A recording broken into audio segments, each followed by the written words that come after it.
Well, Dustin, we haven't seen you since I think it's been January since you last fought. January, yeah. Give us the update. Was it that long on purpose? You have things to take care of? Or what's you been up to? No, actually, it's never on purpose to take off of work. This is my job. I like to work. I like to make money.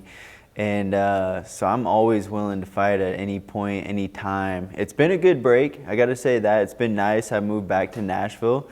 So I've been training there for this fight camp, a little switch up, not a lot of people know about. So that's kind of breaking news as of right now. But no, it's kind of, my first year they threw me in there like 5 fights, my first calendar year. Mm-hmm. And then I went to like 1, maybe 2 the next year. And then, so it's I'm not sure what program they have me on, but I'm just, I'm ready to take a fight at any time. We'll talk about the training switch. Was there a reason behind it, and who are you with now? I'm with myself, to be honest. I go to so many gyms right now throughout Middle Tennessee. I'm driving like an hour in each direction just for, one practice. Boxing here, jiu-jitsu here, wrestling here, strength and conditioning over here. So I'm not with one particular gym, just getting the best out of every gym that, opens up the doors to me, which has been tremendous. I've had a lot of support, since I've been back, which has been, absolutely a blessing to me. But I went back to visit after my last fight, just kind of, it didn't go my way. I was kind of stuck in a rut mentally and just needed that, breath of fresh air back in Tennessee. And once I got there, it was just like, man, this is nice, Right. It's nice. And then I got the call, so I was like, well, I'm here, I'm going to make the most out of it. So Very cool. Saturday will tell the tale. Well, you've been down here before. You've made the trip to Brazil. You were successful. Mm-hmm. It's a hard place for a lot of people to fight, but you did well. What was the key to success? What kind of things did you take out of it for you to be successful here? My last one was a rough go because it was my first UFC fight. First time out of the United States. When we got, I think it was over Puerto Rico, we had to turn around and come back because the navigation went out in the airplane or something, which I don't know how we turned around if the navigation went out in the first place. But so yeah, we had an extra 8 hours of flying. It just killed my legs. I'm not a huge fan of flying and that whole process. So getting over here this time was a lot smoother. We got over here early. My body's adapting. We're right on schedule. So getting in there and dealing with the fans, it's just like you got to use that energy and that passion and force it into your you got to make it work for you. Right. So that's kind of what I did is like the first 2 rounds was like an out-of-body experience. I was like watching myself from the cage. I could hear my coach, but I just couldn't let loose with anything I was doing. I was just like fighting on, auto zone.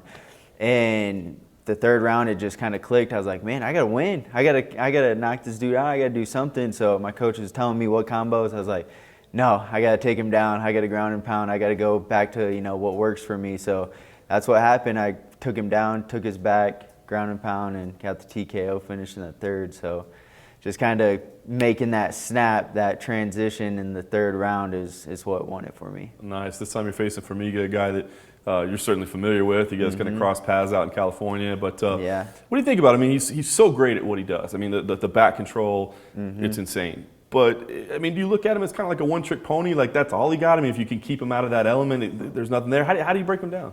Yeah, I actually rewatched the Ian McCall and Formiga fight from Tachi Palace.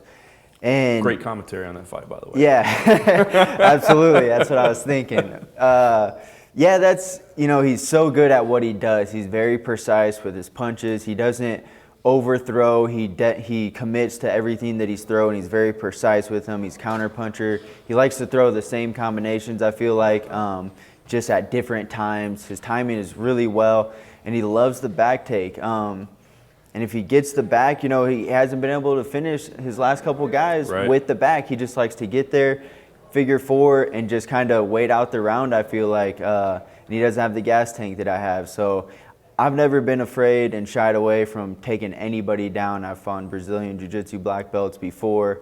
And if I get in the top position, I'm not afraid to let my hands go and drop some elbows and push the pace and just grind out, a victory, because it's kind of what I do. So I'm not afraid to go to the ground. And with the stand-up, like I said, it's just staying away from what I know that he likes to do. Because, yeah, I wouldn't call him a one-trick pony? One-trick pony. But I know that he likes to stay with certain combos and mix them up at different times. Right. So you mentioned, coming up short last time out. I mean, you've had some mixed results in the UFC, but I mean, the guys that you've lost to, top tier guys. I mean, you're facing the absolute best in the world. So what do you feel like it's going to take to kind of reach that next level? Because I know you want to be at the top. Yeah, it's going to take finishes. It's going to take exciting finishes. I got to switch it up, a little bit and throw some things that the fans want to see, and ultimately we're in the entertainment business, and that's kind of what I'm realizing is you can't go out there and just grind out people and get the win, because that's not going to get you the recognition that you may deserve, because this is a very hard business. It's hard to, get up every single morning when you don't want to. It's 5 o'clock in the morning, the sun's not even up yet, and you're on your way to practice. And that's what I went through this training camp. It's very dedicated. Every practice meant something to me, because I was driving an hour. Like I said, that's no joke, So on the way there, I'm like, man, that Rufus Sport is like 5 minutes down the road, So here I have a lot of time to think, and I just dedicated myself to that. And so it got me thinking, like, what do I need to do in an entertainment stance? So I need to do something that's a little bit flashy, but still within my comfort zone that fans, want to see, and get knockouts, get finishes. And because I'm fighting the best guys, for sure, that's there. No doubt about it. My first fight was in Brazil against a Brazilian, which, for your first time, that's pretty, I feel like, You had a great career record. Pat on my back right there, and then I fought Moraga my second fight, and he just come off a title shot. So I was like, whoa, what's going on here? Like, do they think I'm that good, or are they just using me for a stepping stool? So all this is going through my mind. And then with the Benavidez fight, I'm like, man, I beat Borg and Scoggins, both undefeated fighters. Top prospects right now. And then they give me Benavidez. And so it's just, and then my last one, then they gave me McCall again, the rematch on that. So it's always been, top 5, top 10 guys, undefeated guys. And I've hung with all of them. I haven't been finished. So it's just time to really buckle down and get some wins. That last one, I felt that one. I felt I really should have won that. I felt I lost it mentally.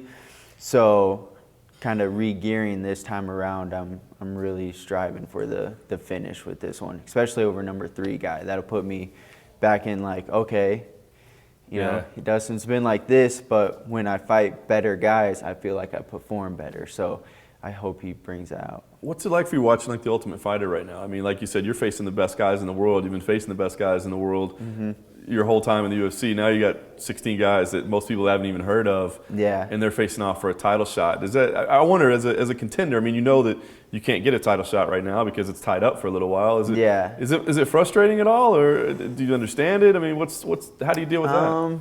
No, it's not frustrating. It's good, actually. I feel like I'm pretty happy, because that's 16 more guys that are coming into the UFC. That's 16 more on the roster. That's more opportunities for me to fight more often. And with the little guys being, the lesser entertainment, I guess you could say, which I'm not completely understand. I mean, it's like 100 miles an hour a minute. It's the most fun division. That's what I thought. But everything's kind of slowed down for us. So with adding this, I don't know if they're going to add all of them. I'm sure, maybe. I don't know the details on that. But adding those guys would definitely benefit everybody. I think it mixes it up, because I fought already so many of the top guys. Like, who do I fight next? In order to move up. I fight somebody behind me, that's not really going to push me up the ranks very fast. Or, saying, oh man, this guy fought so-and-so and now he's getting title shot. So the title shot is not really, I think that'll come in the perfect timing. I'm not going to force it. I'm not going to push it. I need to make paydays anyways. So working up, I'm still pretty young, 27 years old.